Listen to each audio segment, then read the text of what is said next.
venu ici, au Bouillard, on disait, maintenant on dit, vous l'avez appelé opportunément, le stade de Jacques Fouroux, qui permettrait d'avoir une... Je pensais pour Jacques Fouroux, parce qu'il se trouve que directement, et surtout par les affaires de mon père, je l'ai beaucoup connu, et c'est un homme qui, je vous dis, m'impressionnait énormément. Bon, pour toute une série de qualités originales. Hein. Et, oui, il laissait personne indifférent, mais il avait, je veux dire, une chose qui doit nous inspirer toujours, finalement, c'est un peu comme dans la vie. Il y a quelqu'un qui, quelque part, lui ressemble un peu, vous connaissez aussi, que j'ai beaucoup fréquenté dans mes fonctions antérieures, qui est Claude Onesta, ancien manager général de handball, qui a conduit le handball vers les sommets, comme Fouroux le fit pour l'équipe de France de rugby, et qui me dit souvent, il me l'a dit quand j'ai pris les fonctions, il dit, bon, dans la vie c'est comme dans le sport, bien sûr, il faut mieux avoir de grandes qualités physiques pour gagner. Il vaut mieux avoir de très grandes qualités techniques. Je salue les joueurs qui sont là-bas. Mais au bout du bout, ce qui fait la différence sont les qualités mentales, la force mentale. Que l'on retrouve d'ailleurs quand ça va mal.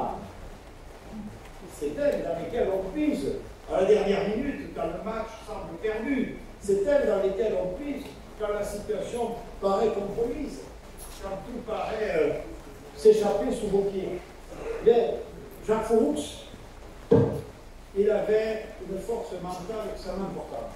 Et ça, je vous le dis, je l'applique moi-même dans mes propres fonctions, quand vous avez beaucoup de rencontres, beaucoup de critiques, il faut garder le cap. Il ne faut pas se désunir. C'est ce que les gens attendent de vous, souvent, vous le savez.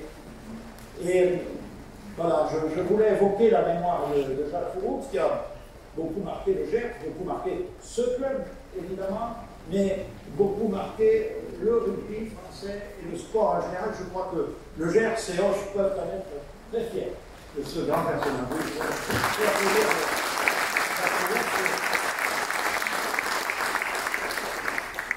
Je la salue. C'est bon? Parce qu'elle est là. Bonjour madame.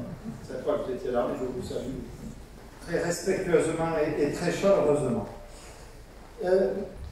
Vous prenez donc, disais-je, cette responsabilité en 2017, et vous l'avez fait, peut-être que vous réunissez à bon Gascon. Ah oui, c'est-à-dire avec ce qu'il faut de convivialité, de savoir-vivre. Il y a quand même l'art de la fête. On est quand même là d'abord pour prendre du plaisir, mais avec aussi ce qu'il faut de sérieux, de rigueur. Parce que gérer un club comme le RCA, c'est une entreprise, et c'est du sérieux. C'est pas simple. Les résultats sportifs, je suis toujours. Il y a encore quelques amis dans la place, là aussi. Et je vois quand même que vous remontez. Bon, après, ça devient dur. Hein. Le rugby, c'est plus l'époque des années 70 de Jacques Fouroux. Ça a changé. Bon. Voilà, moi je suis maire d'une commune des PNR orientales, 6500 habitants, on est en fédéral 2, il faut se le cogner. Hein. C'est pas simple. Bon, pour se maintenir. Bon. Et je regarde avec admiration le parcours du RCA, on voit qu'il y a encore quelques marches devant vous. Je vois que les résultats sont bons. Bon, on ne voit que pas hier. Hein. Bon, en général, parce que Ramoneda, il fallait là-bas à Bagnères, et là on met ça à Bagnères, et il était bien sûr, il n'était pas tout à fait neutre, j'ai compris. Bon, pas grave. Bon, en tout cas, ce club, vous en avez refait quelque chose, vous lui avez donné la fierté, redonné la fierté, vous êtes dans l'histoire, dans la continuité des racines du club. Et ce que je veux dire, c'est qu'en même temps, nous sommes en 2022. Et donc, je vois bien, j'ai préparé tout ça, on avait fait connaissance au moment de la pelouse, du mammographe, mais je vois que ce n'est pas une activité isolée. Je veux dire, vous avez, on parle, je reviens sur l'entreprise, il y a un terme qui n'est pas qu'une mode de responsabilité sociétale des entreprises. Alors évidemment, un club sportif, une association sportive, elle a évidemment vis-à-vis des jeunes c'est une éducation, mais je sais l'importance que vous accordez à l'école de rugby, à la formation.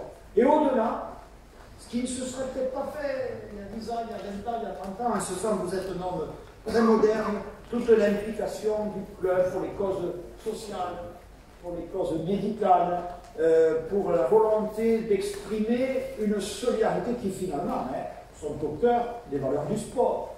Mais là aussi, vous avez su les porter, les incarner, les mettre en œuvre de manière très concrète. Encore, je discutais avec le préfet du Gers, voilà, on a décrit vos actions, vous avez donné le nom d'emploi, etc. Bon, c'est le téléthon, etc.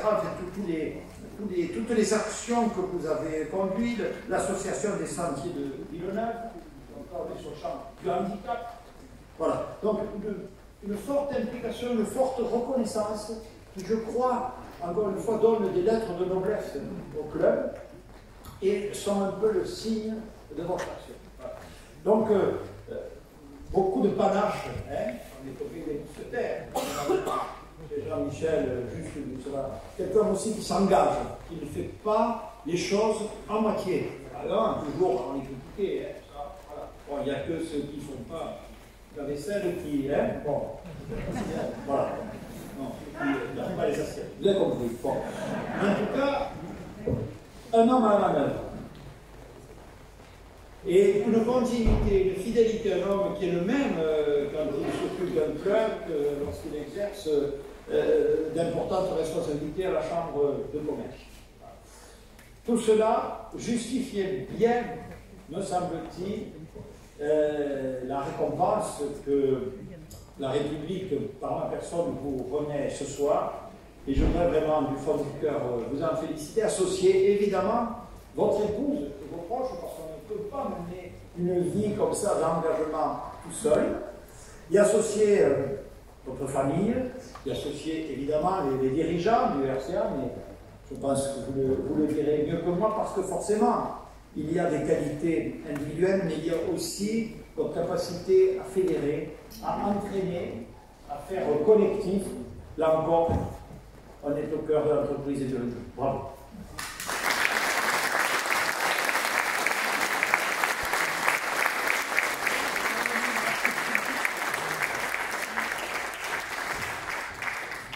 Bien. Jean-Michel Justumus, au nom du président de la République et en vertu des pouvoirs qui nous sont conférés, nous vous faisons chevalier de l'Ordre national du mérite.